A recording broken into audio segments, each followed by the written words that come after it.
earlier, you can maybe hear a little bit of background noise here in our studio.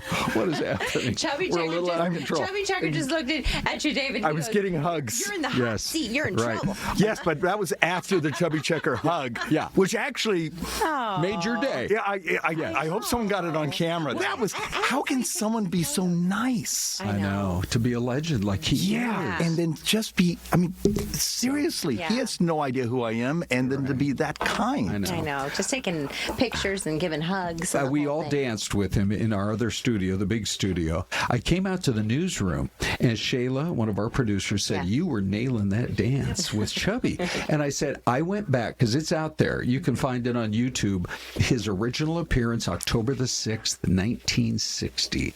It was the first true music craze in America. Everybody wanted to do the twist after he was on Sullivan. And did you just dance it? Yeah!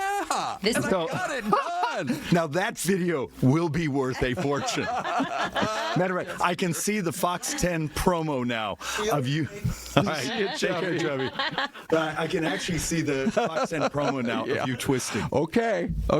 Well, anyhow. Great. Yeah. So amazing. What a morning it has been already. This reminds me here, we were just talking about what our exercise regimens are.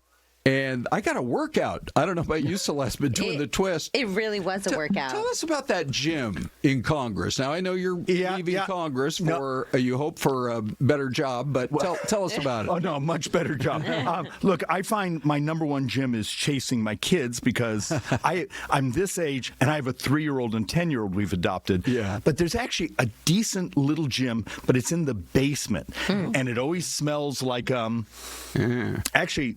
like a leaky pipe. Like is the best way. Like a basement. Yeah, like a basement. Okay. But look, when you're, how do I say this nicely? Apparently, there's a rule you're not allowed to strangle fellow members of Congress. Oh. What? So, yeah, I know. Apparently, I asked the Sergeant When Martin. was that passed? And so, when you have that frustration of why won't these people actually do basic math, I go in and lift weights and... It helps burn off a little bit of the frustration. Well, that's some great insight. We are going to take a break. Here's our chance to really talk with the congressman. You know, he is going to respond to what Governor Hobbs had to say. It's all coming. David Schweikert joining us today. As you know, he is running for governor on the Republican side. We just had the governor in a couple of days ago. It's so interesting because no matter who you bring in, all of a sudden then you get the comments on social. When are you going to bring in so-and-so? When are you going to bring in this person? It didn't take long to get Congressman Schweikert here with us. So let's jump into some of these questions. Let's have some fun. And so Susan says, look, these gas prices have jumped because of the Iran war. How long should we expect to keep paying these higher costs? Do you think the trade-off is worth it? I guess we'll just put the question right there. Is the trade-off worth it? It's actually a brilliant question. Watching, and I'm sorry, I don't mean to geek out, but it is important. Future prices have really started to crash since the announcement yesterday of at least a détente for a couple of weeks here. So I'm hoping we're going to start to see some rounding of these prices. If it means Iran doesn't get a thermal nuclear weapon, because at that point everyone in the region would get a demand one, it's misery, but I don't want this to last more than another week or two. When you drive a F-150, it's expensive out there. Mm-hmm. But we also had other gas issues. They're shutting down the refineries in California. Yeah. So I'm trying to get President Trump to use the Defense Production Act to at least stop or for a while stall the shutting down of those refineries. A couple of years ago, we were part of the team that was helping negotiate and have discussions of bringing another pipeline in from El Paso.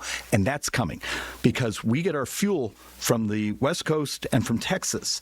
And as they shut down the refineries, we actually had an economic report that said gas in Arizona could go up $2 a gallon because of the shutdown of the refineries. Celeste has got like 8 questions for you. Let me squeeze one I'll go more faster. Real quick, I'll go faster. Because I asked this to Governor Hobbs, too. What would it take to get an actual refinery in Arizona so we are no longer dependent on California's refineries? We've been working on that for almost 40 years. About 30 years ago, we actually came somewhat close to doing a refinery in Yuma. I'm actually now more hopeful than I've been in the past because there's some new design engineering where they use a much higher pressure, lower temperature, so you don't need as much water. Refineries require a lot of water, and that being a stressed asset for us. If there really is about to be a new technology, maybe we finally have some hope to be able to finance. But a new refinery, really hard to permit, even under the Trump administration, and they're really, really expensive. But we're at 7.7 million people in our state now. Yeah. We need the optionality. Yeah. How long does something like that take? There has not been a ground-up refinery built in decades and decades and decades. Most of the refinery capacity that is expanded in Louisiana and Texas are additions on existing refineries. But it's more than building the refinery. You have to have, where does the crude come from? So let's say you build a refinery in Yuma. Where do they get the raw product? Are you going to get it out of the California basin? Well, California is trying to shut down its wells. So there's more to it than just having a refinery. In some ways, the most economical thing you can do is get pipeline capacity in from Texas. It turns out, from a price standpoint, that may be the most efficient. And is that faster in terms of building? It's much faster. And you don't have to rely on your crude source, because right now you'd have to build a pipeline from Texas for the crude or from the California desert. And knowing the schizophrenic politics of California, heaven forbid you get cut off. Then how do you bring in raw crude? Right. All right, so let's get into, I'm sure you were anticipating we were going to ask about this because... With you, I never anticipate anything. Well, we opened it up and the question came up several times. I'm sure you're going to have to answer it here a few times in your run for governor, but what do you have to say? People had mentioned about the ethic violation and investigation and the fines that I think went into six figures. Well, look, I had to pay $50,000 and I paid it personally. Look, a dozen years ago, I had a staffer, and I should have watched. It's when you learn that sometimes when there's money in play, and you have someone that can tell we have a great story, and we found a problem, and then the problem became bigger, and then we found out that this other account had been touched, and then the campaign account. Now it's almost 14 years ago. But we did something different than most politicians. We said, okay, we screwed up. I paid a fine for failure to supervise, and we fixed it. I'm embarrassed by it, but I fixed it, and I didn't also deny it. We stood up and rebuilt our model. So now no money goes out the door without three people touching it. That is difficult when you think about it, right? I mean, you have to keep an eye on everything. I mean, the buck stops with you. And look, the life is crazier than you can imagine, because here's your campaign, here's your official office, here's your personal life. And would you believe you're running 1,000 different directions at once? But we found a model. Look, I paid far too much money for it, but we found a compliance firm that now doesn't let anything happen. And I still have some trust problems I'm working on, but once burnt, twice can shy. Yeah, it's true. So let's talk a little bit about some of the things you hope to accomplish. But before we do any of that, we want to go directly to the governor's appearance right here in this studio just a couple of days ago. Because there had been some, I guess you could say, back and forth already, because Andy Biggs has also been here. Here's some of what got said, and then we'd like your response. All right. Well, I'm hopeful that she'll debate me. She knows me personally. I know her personally, and she also knows that my attacks are on policy and not going to be on her personally. So I'm hoping that we can get together and actually have a debate, and I think that would be good. Are you able to commit to it now? Look, I'm going to continue focusing on talking to Arizonans where they're at in their communities across the state.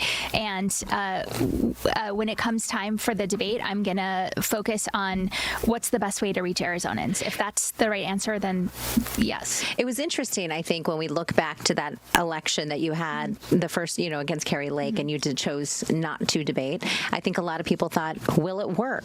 And it worked. You didn't debate. What was the reason behind not debating? Well, I think, Carrie Lake focused a lot on election denial and feeding these conspiracy theories that resulted in me and my family getting death threats and having armed protesters outside our home. These are theories that Andy Biggs also subscribes to. And, I think it's dangerous to give those kinds of things a platform. Okay, plenty to respond to there. What do you say about some of that? I desperately hope the governor does debate. And I can make a commitment that it won't be personal. You have real structural problems happening in Arizona. Wage growth, we're like number 4 from the bottom. Actually, a whole bunch of categories of workers last year, actually their wages went down. Technically, after the Biden years of inflation, working people in Arizona are actually poorer today than they were 4 or 5 years ago. You can debate on those sorts of things instead of the fear of, I can't believe you wore that tie. Some of the silliness you see in some of the debates. And look, as you heard the governor, she didn't actually make a commitment to debate. She said, we'll sort of look at it. I sure hope she does. But actually, I would make the challenge to the governor. I would love to do sort of a town hall fashion. Let's go around the state. I'll actually provide you can ride with me in the car. In the F-150? Yeah. In the F-150. And no, seriously, let's go up and down the state, almost like Goldwater and Kennedy were going to do. Lincoln and Douglas. Yeah, and just tell our story, saying, I believe I can bring a revolution to state government. We're using technology, getting rid of the waste and fraud. I have a very different vision than she does. It doesn't have to be mean. It's tell our stories, tell our visions. And I think that would be amazing for Arizona is travel the state and go have those debates, have those discussions, and let the Arizona voters choose. I think Arizona voters would like that. I think they want to see different leaders talk about the very same issues and do it in a way that's amicable, and to talk specifically about policy and how we can make our lives better. Let me ask you this question about wages. How do you raise wages? Is it working with businesses and corporations? It's a combination of everything. So look, with the previous governor, in his 8 years, we went from being the bottom third of wages to being the bottom of the top third of wages. The secret to wage growth, because if you want to make your brothers and sisters, help them be less poor, if you want to make up for inflation, you have to have competition for people's talents, for their labor.